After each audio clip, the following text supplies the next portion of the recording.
ስለዚህ ለምንድን ነው እንደዚህ የምትሆኙ ሲላትም እንግዲህ አይ አባዬ በእኔ ምክንያት ነው። ቢያንስ እኔ ቤተሰቦችን ሳገኝ እኔ ራኳቸው፣ እነሱን ቢያንስ እንትን አላልኳቸውም። ስለዚህ ቢያንስ እኔ ባርቃቸው ኑሮ የሚሄዱበትን ቦታ ይነግሩኝ ነበረ። ሀንዬ ይሄ እኮ አንቺ እኮ ብትጣያቸውም እግራቸውን አታስራቸው መርቅ ከፈለጉ ይላታል ማለት ነው። ሀንዬ ምን እኔ ጥፋተኛ እኔ ነኝ እያለችም እንግዲህ ግን ራሷን በመውቀስ ትገኛለች ማለት ነው። እና እስር ቤት እንግዲህ ግን ደግሞ የሜላት እንግዲህ ጓደኞቿ ማዘሯ ድንች ምንድነው እያሉ እንግዲህ እየገጠሙላት ይመጣሉ ማለት ነው።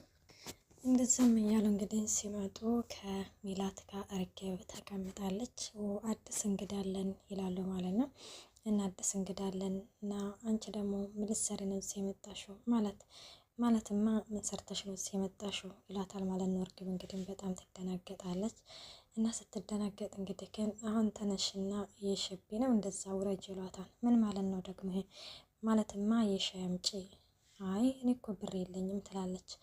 እሺ እንደዛ ከሆነ ጨፍር ይሏታል። እኔ ጭፈሩም አልችልበትም ዘፈንም አልችልበትም ስትል እንግዲህ ግን ሜላት አንዱን ማድረግ ግድ አለብሽ ግዴታ ነው፣ ስለዚህ ከአንዱን አድርጌ ትላታለች ማለት ነው። እሷም እንግዲህ ግን እሺ በቃ ጎጃምያ ዘፍንላችኋለሁ ግን ትቀበሉኛላችሁ ምናምን ትላለች። እነሱም እሺ ይሏታል ማለት ነው። ከዛ ሆ ብልጃሌ ሆ የሚል እንግዲህ ግን እየዘፈነ የላቸው ትገኛለች። ሴትዮዋ ስላለች በነገራችን ላይ የሆነ ተሳቅቄ ነው ሪከርድ እያደረግኩኝ ያለሁት ማለት ነው። እና ሆ በልጃሌ ሆ በልጃሌ ሆ የሚለውን እንግዲህ በጣም ወደው ዘፈን ነው እና ይህንን እየዘፈነ የላቸው እንግዲህ ከንጨፍራላቸዋለኝ ማለት ነው። ምናሴና ሰላምዬ ደግሞ ቤት እንግዲህ ለብቻቸው ስለሆነ በጣም ደብሯታል። ጎረምሳውን እንዴት ነክ ስትለው ደህና ነኝ አሮጊቱ ይላታል። እኔ ነኝ እንደ አሮጊት እንዴ? እኔ ጎረምሳ ከሆንኩኝ አንቺ ደግሞ አሮጊት መባልሽ ግድ ነው ይላታል ማለት ነው። እና እንደዛ ሲላት ለምንድን ነው ያልተኛሽው ምናምን ሲላት ፍንጭ ሀንዬ ስለሌለች በቃ እንቅልፍ ሊይዘኝ አልቻለም፣ ግድግዳው ነው ሁሉ ሰፋኝ እንደዛ ትላለች። ከዛ ሀና ስለሌለች አይደለም እንትን ያለሽ ታዲያ ኋላ ምንድን ነው እኔ ጅም እጀምራለሁ አላልኩሽም ነበር? እናማ ስፖርት ስሰራ ግድግዳውን ስገፋው ግድግዳው ሰፋ ይላታል ማለት ነው። አንተ ትቀልድብኛለህ አይደለ? ታላቅ እኮ ነኝ ቢያንስ ማክበር አለብክ ምናምን ትለው። አይ እኔ ታላቅነትሽን እንኳን ረስቼው አይደለም፣ ታላቅ ነሽ ግን ያው አንዳንዴ እርጅና ስለመጣ አንዳንድ ነገሮችን መርሳት ስለሚመጣ እንደዛ ምናምን ልበልሽ ብዬ ነው ይላታል ማለት ነው። እና የእውነት ግን ለምንድን ነው ያልተኛሽው ሲላት የእውነት በቃ እንቅልፍ ሊይዘኝ አልቻለም ሀንዬ ጋር ስለለመኩኝ ምናምን ትላለች ማለት ነው። እና እንደዛ እንግዲህ እያለች ዛሬ እዚህ ካንተ ጋር ልተኛ ትለዋለች ማለት ነው። ከዛ እንደ እኔ እኮ አባዬ ጋር ነው የምተኘው። አይ በቃ ተው ለዛሬ አቶ መስፍንን ተውና ከኔ ጋር እዚህ ልተኛ፣ ካንተ ጋር እዚህ ልተኛ። ታስታውሳለህ ከእርግብ የተጣላሁ ጊዜ እኮ እዚህ ካንተ ጋር ተኝቼ ነበር። አይ ቢሆንም ታዲያ አባዬ ምናምን ሲላት አቶ መስፍንን ተዋላለች። እንዴ ሰላም አባዬ ነው አቶ መስፍን የምትለው? ወይ ሰላም ምናሴ ደግሞ ሁሉን ነገር አርማ ትዘልቀዋለህ እንዴ ትለዋለች። እና እንደዛ እያለችው እንግዲህ ግን እሺ ይባባላሉ ማለት ነው።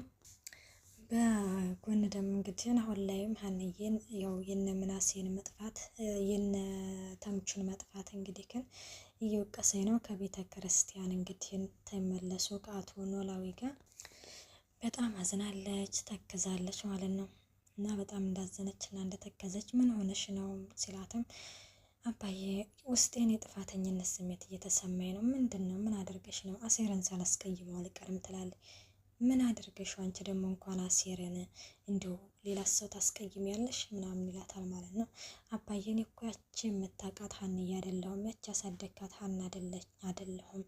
በጣም ተቀየር ያለሁኝ ቤተሰቦችን ሳገኝ እነሱን ጎድቻቸዋለሁኝ፣ አሴርን አስቀይሜዋለሁ ትላለች ማለት ነው። ከዛ አንቺ አታስቀይሚውም፣ በፍጹም አንቺ የምታስቀይሚ አይደለሽም፣ የምታስቀይሚ ልጅ አይደለሽም ምናምን ይላታል ማለት ነው። አባዬ ውሸክን ነው እኔ ተቀይሬያለሁ፣ እንደ ተቀየርኩኝ ራሱ ታውቃለህ፣ ግን እኔን ለማጽናናት ነው እንደዚህ ከምትለኝ። ቆይና ምን አድርገሽው ነው? ቆይ አንቺ ምናሴን ምናምን አሴርን ሲለ ማለት ነው። አይ እሱን አልነግርህም፣ ላንተ የምነግርህ ነገር አይደለም። እኮ ታዲያ እኔ ታዲያ ሳላቅ ምን ብዬ ልፍረድብሽ? ምን ብዬ ልጮህብሽ? አባዬ ፍረድብኝ ትላለች ማለት ነው። ሀንዬም አልፈርድብሽም ሀንዬ አንቺ በፍጹም የምታስቀይሚ ሰው አይደለሽም ይላታል ማለት ነው። እና እንደዛ እንግዲህ እያለት እያለ እንግዲህ ከንም በቃ እያጽናናት ምናምን ይመጣል። ዮሐንዬም እንግዲህ ልትነፋረቂ ነው እንዳትነፋረቂ አይ እንግዲህ ምናምን ይላታል አቶ ኖላዊ። ሀንዬም በቃ ዝም ትላለች ማለት ነው። እንግዲህ በንጋታ ወደነ ሰላም ጋር መጥታ ነበረ። እንግዲህ እነ ሰላም ጋር ተቀምጣ ቁርስ አልበላችሁም ምናምን ስትል እንግዲህ ምናሴ ጉድ ብሎ ቁርስ ምናምን ያቀርባል። ከዛ አንቺን ስትተንማ ቁርስ አንበላም ንክች አድርገን ምናምን ይሏታል ማለት ነው። ከዛ እሺ በቃ እንብላ እንዴ ድንብላል የለችም እንዴ ስትላለች። ትንሽ ስራ ስለበዛባት ላግዝላት ብዬ ነው። ደግሞ እኮ ሰላምዬ ሁለተኛ አላናግራትም ስትል ነበር። ታረቃችሁ እንዴ ምናምን ይላታል። አዎ ሁለተኛ አላናግረሽም ረስቸው ምናምን ትላታለች። ወይ ሰላምዬ አባዬ እኮ ለብቻው ስለሆነ ትቼው ልመጣ የሆነ እንትን ስላለኝ ነው። ታዲያ ቢሆንስ ምናምን እያሉም እንግዲህ ያው ሀንዬ ከነሱ ጋር እንድትሆን ፈልገው ነበረ። እሷ ደግሞ ያው ከአባቴ ጋር ነው መሆን የምፈልገው እያለቻቸው ትገኛለች። እና እንግዲህ እየተጎራረሱ እየተሳሳቁ ምናምን ተመልክተናቸዋል ማለት ነው። አሁን ደግሞ ኖላዊ ላይ እንግዲህ አዲስ ልጅ መታለች ፋኖሴ የምትባል እንግዲህ እርግብ ጓደኛ ነች ማለት ነው። እና ያው በዛ በችግሯ ጊዜ ያው አንዳንድ ነገሮችን ስትረዳት ስትደብቃት ምናምን ተመልክተናል ማለት ነው። እና ፋኖሴም እንግዲህ መታ ቆይ እኔ ለምንድን ነው ጓደኛ የማይበረክትልኝ ምን አይነት ሰው ነኝ ምናምን እያለችም ቆይ እናና ምን አደርገሽ ነው እዚህ የታሰርሽው ስትላት እሱ ነገሩ ብዙ ነው ፋኖሴ እያለችም እንግዲህ ትነግራታለች ማለት ነው። እና በቃ አይዞሽ እናስተምች ነው እዚህ የምትቆየው ስትላት እሱን እንግዲህ እንደ ወንጀሌ ነው ትላለች። እንዳታቂም እንዲሰራሽውን ወንጀል እንጃ ፖሊሶቹ እንግዲህ ምን እንደሚሉኝ አላውቅም፣ ግን ብቻ ነገሩ ብዙ ነው ምናምን ትላታለች። ያው ስለ ነገሩ አልነገረቻትም ማለት ነው።